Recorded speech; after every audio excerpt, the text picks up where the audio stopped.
ये कहानी एक प्राचीन और भयानक सभ्यता की है, जो एक छोटे से ग्रामीण क्षेत्र में स्थित थी। गांव का नाम था मृत्यु नगरी, और इस गांव की पहचान उस खतरनाक सभ्यता से हुई थी। इस हवेली का निर्माण सैकड़ों साल पहले एक अत्यंत धनी मालिक राजेश ठाकुर ने किया था। राजेश ठाकुर अपने समय का एक निर्मम व्यक्ति था। मकान निर्माण के दौरान कई बेहतरीन मजदूरों की जान जाने की घटनाएं सामने आईं। कहा जाता है कि ठाकुर ने खजाने में दबी राख की खोज में कई बलिदान दिए थे। इन घटनाओं के बाद आवास में अजीब और डरावनी घटनाएं घटित होने लगी और धीरे धीरे वह कभी दूर वाली जगह नहीं बन गई। सालों बाद एक युवा शोधकर्ता वीरेंद्र ने यह तय किया कि वह इस आवासीय रहस्य का पता लगाएंगे। भगवान का मानना है कि इन घटनाओं के पीछे कुछ न कुछ सच्चाई जरूर है। वह अपने 4 दोस्तों आर्यन, सीमा, रोहित और नेहा के साथ भी जाने के लिए तैयार हो गए। एक दिन सभी मित्र पूरी तैयारी के साथ पड़ोस की ओर निकल पड़े।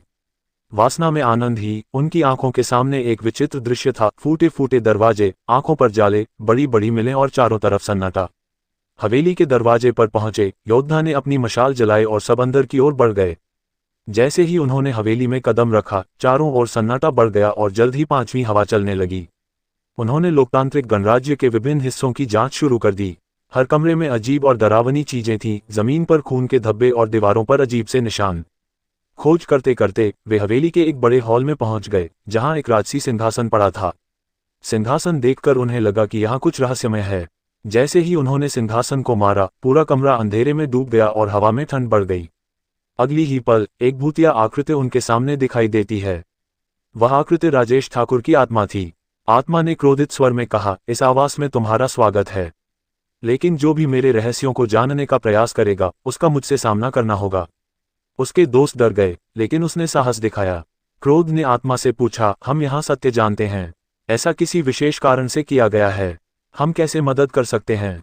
आत्मा ने बताया, मुझे मेरे कुकर्मों की सजा मिली है, मैंने कई शोधों की बलि दी थी।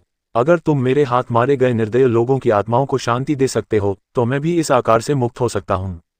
प्रभु और उसके दोस्तों ने आत्मा की बात मानी और ठाना लिया कि वे निर्दोषों की आत्माओं को शांति दिलाने के लिए कुछ भी करेंगे। उन्होंने कहा कि उन आत्माओं की आत्माएं बंद कर दी गईं, जहां कहा जाता था कि उन आत्माओं की आत्माएं बंद कर दी गईं। तहखानों में प्रवेश करते ही एक भारी दरवाजा उनके सामने आया, जिसे खोलने के लिए उन्हें ऊपरी मंजिल से चाबियां लानी पड़ीं। ऊपरी मंजिल पर रखी हुई ही वह एक पुराने संदूक में वह चाबी पाए। चाबी लेकर वे तहखाने में वापस आए और दरवाजा खोला। जैसे ही दरवाजे खुले, उनका सामने भयानक दृश्य दिखाई दिया। जमीन के अंदर खून के धब्बों से सनी मील जमीन और जगह जगह हवेली के निर्माण के दौरान मारे गए मजदूरों की आत्माएं घूमती रहती थीं। आत्माएं बहुत दुखी थीं और उनके दृश्यों पर दर्द झलक रहा था। गुरु ने आत्मा से बात की और उन्हें शांति का आश्वासन दिया। भगवान शिव और उनके दोस्तों ने मंदिर के आसपास से पवित्र जल और मंत्र लेकर आत्मा की शांति के लिए पूजा की। पूजा के बाद आत्मा के चेहरे पर शांति झलकने लगी और वे धीरे धीरे अदृश्य हो गईं। आत्मा के शांति प्राप्त करने के बाद राजेश ठाकुर की आत्मा फिर से प्रकट हुई और कहा, तुम्हें इस नेक काम से मुझे भी शांति मिली है, मेरी आत्मा अब मुक्त हो रही है।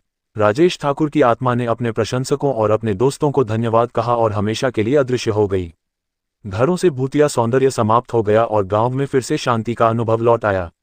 वीरता और उसके दोस्तों की साहसिकता और निष्ठा ने सभ्यता के रहस्य को उजागर किया और वहां की आत्मा को शांति प्रदान की।